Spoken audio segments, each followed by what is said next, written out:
I'm gonna have to do another video. I'm a little bit loaded right now. This is my 13th video. I'm just walking through the day that I had a very negative experience on. Again, and I could not. You could put me under oath and say Dominic was the first beer this, and I wouldn't know. All I remember again is I thought I was buying a Budweiser. It was a sale on the Budweiser, and there was 2 beers. And then when I went to buy it, the lady said, an Asian-looking lady said, you don't have enough money for that, but you can buy the other beer. And the advertisement is for the other beer. And I remember looking at, and I'm like, wait a minute, this is so confusing, man. I want a name brand, and I could only buy, I guess, the non-name brand. And I ended up buying it. Made a huge mistake.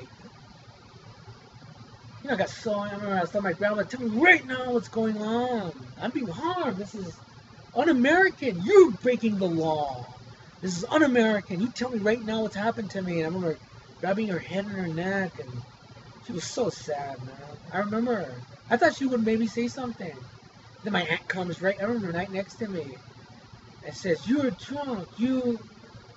And I'm like, oh, it never hurt my knee. I want you guys to tell me right now what's going on. Again, for a little guy, I'm really strong, dude. I'm really strong now for a man that hasn't exercised for years. I have no muscle. If you would actually see me in person, you would say, my God, man, that man's lost all his muscle. I had more muscle when I was 16 years old. I used to bodybuild at the gym when I was 16.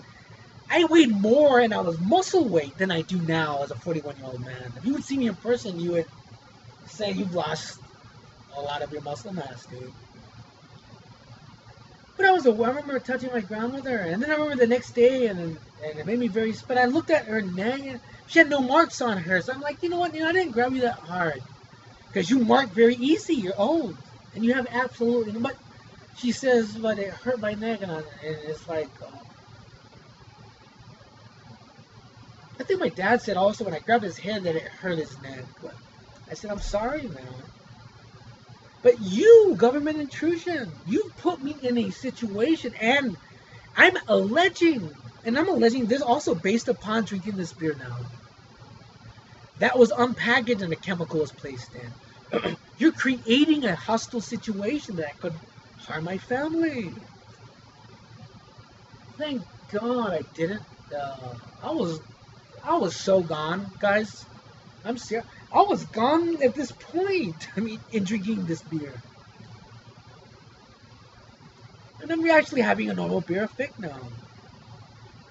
You created that. So I want to classify that. And what would you classify that? Where the government intrudes, packages a product, places a harmful product to create an incident. That incident could result in harm to somebody. What is the charge against the government? What's the charge against the person that unpackaged the product? Because you're still an accessory. I want answers on that. What protects people from government intruding and creating a scenario that does that to somebody?